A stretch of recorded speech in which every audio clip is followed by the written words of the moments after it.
अस्सलाम वालेकुम। उम्मीद है आप सब खैरियत से होंगे। आज हम बना रहे हैं द मोस्ट डिमांडिंग देसी मुर्ग़ का शोरबा और हम इसे देसी तरीके से मिट्टी के बर्तन में तैयार करेंगे। तो चलिए यहाँ इसे बनाना शुरू करते हैं। बिस्मिल्लाहिर्रहमानिर्रहीम। ये मेरे पास 750 ग्राम देसी चिकन है, जिसे मैंने बहुत अच्छे से धो के खुश्क कर लिया है।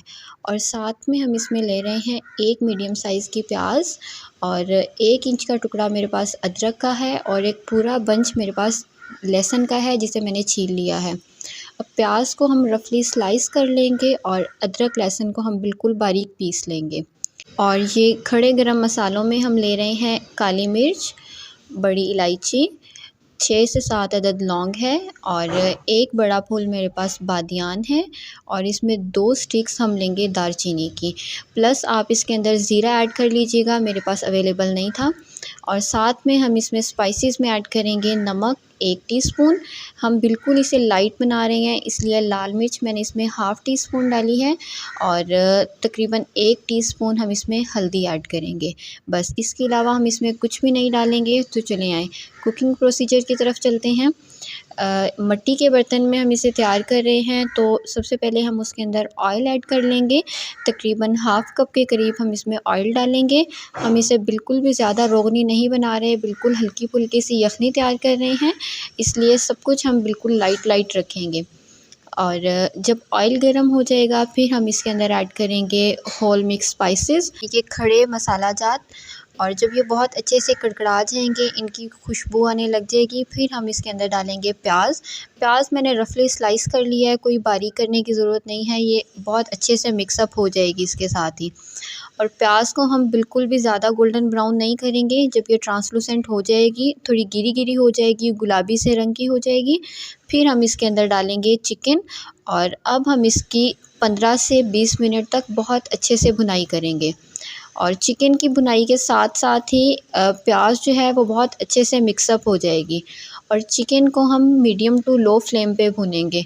कुछ लोग जो है वो कंप्लेन करते हैं कि चिकन अंदर से रेड रहता है और इसमें स्मेल रहती है, तो इसका मतलब ये होता है कि आप चिकन को बहुत हाई फ्लेम पे भून रहे हैं, जिसकी वजह से उसका बाहर से तो कलर चेंज हो जाता है, तो लेकिन वो अंदर से कच्चा रहता है।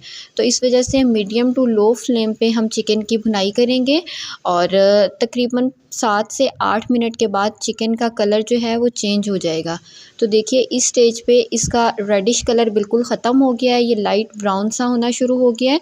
और बस हम 1 से 2 मिनट इसको और भुनेंगे। जो प्याज थी वो भी ऑलमोस्ट इसके साथ मिक्सअप हो गई है। अगर हम प्याज को पूरा गोल्डन ब्राउन करके उसके अंदर चिकन डालेंगे, तो प्याज इस स्टेज तक बहुत ज़्यादा ब्राउन हो जाएगी और शोरबे का कलर ख़राब हो जाएगा।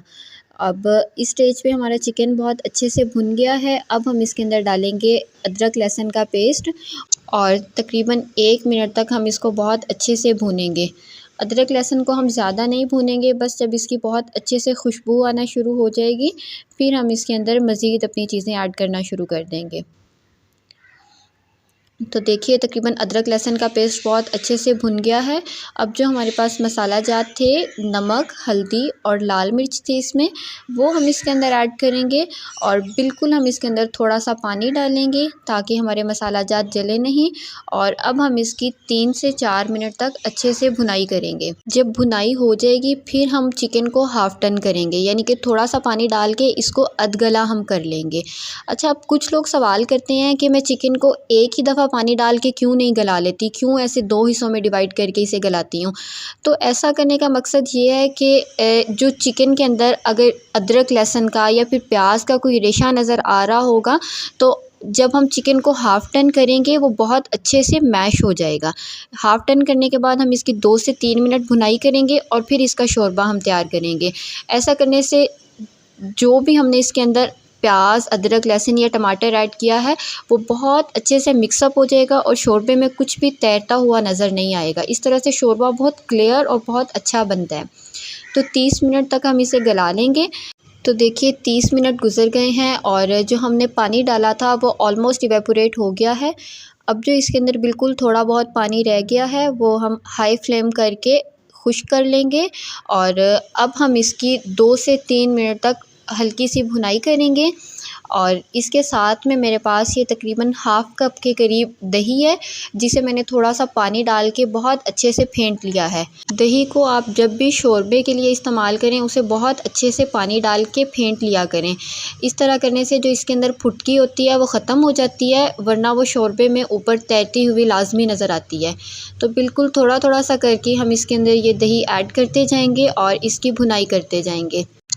और जब दही का पानी बिल्कुल खुश्क हो जाएगा, ऑयल सेपरेट हो जाएगा, फिर हम इसके अंदर डालेंगे तकरीबन 1 टेबलस्पून के करीब देसी घी। ये मैं टेस्ट के लिए ऐड कर रही हूँ, बिल्कुल थोड़ा सा, इससे टेस्ट बहुत एनहांस हो जाता है, बहुत अच्छा टेस्ट आता है शोरबे में। और बस हम इसके साथ ही इसमें तकरीबन 2.5 गिलास के करीब गर्म पानी ऐड कर देंगे। एक बात का ध्यान रखिएगा, आप जब भी किसी भी किस्म का मीट कुक कर रहे हों तो उसमें गर्म पानी ऐड किया करें। इससे गोश्त जो है वो बहुत टेंडर और जूसी बनता है, वरना टेम्परेचर बार बार चेंज होता है। जब हम इसके ऊपर ठंडा पानी ऐड करेंगे तो इसका टेम्परेचर चेंज होगा, इससे रेशा बहुत हार्ड बनता है गोश्त का। और बस जब पानी को बहुत अच्छे से बॉयल आ जाएगा, 2 हरी मिर्चें इसके अंदर ऐड करेंगे और इसे 30 मिनट्स के लिए फिर से हम कवर कर देंगे। 30 मिनट के बाद ये बहुत अच्छे से जूसी सा सॉफ्ट सा डन हो गया है।